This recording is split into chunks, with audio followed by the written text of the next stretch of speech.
Olá pessoal, nós estamos aqui para conversar mais um pouquinho com você sobre a vida, a obra e a poesia de Pablo Neruda. Quando a gente vai falar de uma pessoa famosa, uma pessoa que conseguiu vencer na vida, a gente corre o risco de pensar que tudo foi muito fácil para ela. Não foi bem assim, pelo menos para Pablo Neruda. A vida para ele não foi difícil. Nesse livro, Confesso que Vivi, ele fala como que teve que enfrentar muitas dificuldades para poder estudar e fala inclusive de quando ele deixou a sua terra para ir para a capital, Santiago, né? Eu deixei para trás a minha terra, ele disse, e levei apenas um baú de folha de Flandres com o indispensável traje negro de poeta. Mas na verdade ele só tinha essa roupa e ele confessa em outros momentos que usava essa roupa em determinadas ocasiões e todo mundo pensava que ele estava querendo marcar um estilo, definir um estilo. E ele dizia, não, porque eu só tinha essa roupa, né, para usar. E chegando lá na cidade, a vida foi muito difícil para ele, chegando na capital.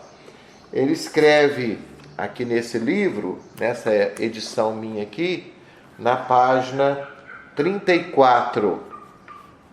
A vida daqueles anos na pensão de estudantes era de fome completa. Escrevi muito mais do que até então, mas comi muito menos.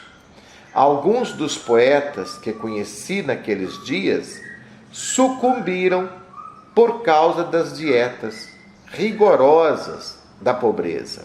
Entre estes, recordo um poeta da minha idade, porém muito mais alto e mais desconjuntado do que eu, cuja lírica sutil estava cheia de essência e impregnava todo lugar onde era ouvida. Chamava-se Romeu Murga. E um dia ele aventurou a ir declamar suas poesias com esse Romeu Murga. E a experiência não foi boa. Então ele confessa que certa ocasião se aventurou pelas ruas de Santiago junto com esse amigo e fizeram uma apresentação pública declamando as suas poesias, mas o pessoal que estava ali reagiu de forma muito negativa, dizendo para eles: poetas famintos, fora, não estraguem a nossa festa. De fato, é uma situação constrangedora de quem estava passando por muita dificuldade, acreditava na força da arte, né, da poesia, tentou fazer uma apresentação pública e toma uma vaia dessa, né? Poetas famintos, fora, não estraguem a nossa poesia. E uma das dificuldades também do próprio Neruda foi se instalar na cidade quando ele chegou ali. Sem dinheiro, às vezes passando até dificuldade com a alimentação, sem roupa para vestir, não foi fácil. Ele encontrou uma pensão e achou estranho que no quarto, nas paredes do quarto daquela pensão, estava escrito uma frase assim: conforme-se, você está morta, você não pode se comunicar conosco. E ele pensou, mas que diabo de frase é essa? Que situação é essa?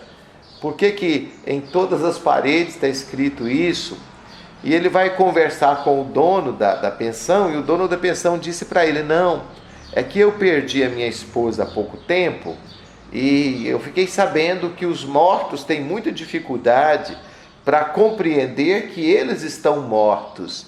Então eu escrevi essa frase por aqui, porque se a alma da minha esposa estiver perambulando por aqui, ela vai entender que ela está morta, né? A frase dizia o seguinte: conforme-se, você não pode se comunicar conosco, você está morta. Mas acabou que Neruda deixou esse local porque o dono da pensão também mexia nas coisas dele e ele não gostava nada disso. Depois disso, Neruda teve que encontrar uma nova hospedagem e ele vai encontrar essa hospedagem próximo a uma lavanderia.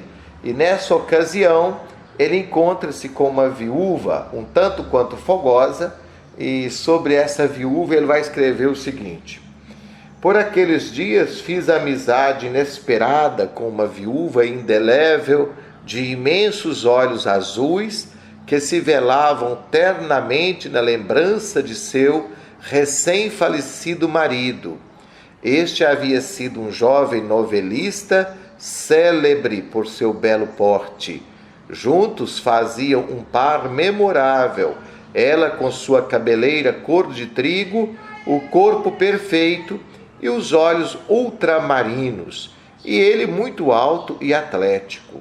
O novelista havia sido aniquilado por uma tuberculose, daquelas que chamamos galopantes. Depois pensei que a loura companheira dele também deve ter tido uma participação de Vênus galopante, e que a época pré-penicilínica mais a loura fogosa levaram deste mundo o marido monumental num par de meses. E aí ele vai confessar em seguida que a sua forte desnutrição não permitia que ele completasse a viúva, né? No sentido sexual. E numa época que até roupas faltavam para ele. Ele chega a dizer, além do que ele vestia uma capa longa, espanhola, que ele parecia um espantalho com essa capa, e muitos pensavam que ele estivesse lançando um estilo, mas ele usava a capa apenas produzida pela sua pobreza. Bom, então fica aí esse pequeno vídeo para você refletir sobre as dificuldades do poeta, do escritor, nos primeiros tempos de sua vida, para sobreviver e ganhar importância e reconhecimento na capital do Chile, que é Santiago. Se você tiver gostado desse vídeo, deixa aqui o seu comentário, pode deixar suas observações, a gente agradece muito. Um grande abraço, tchau.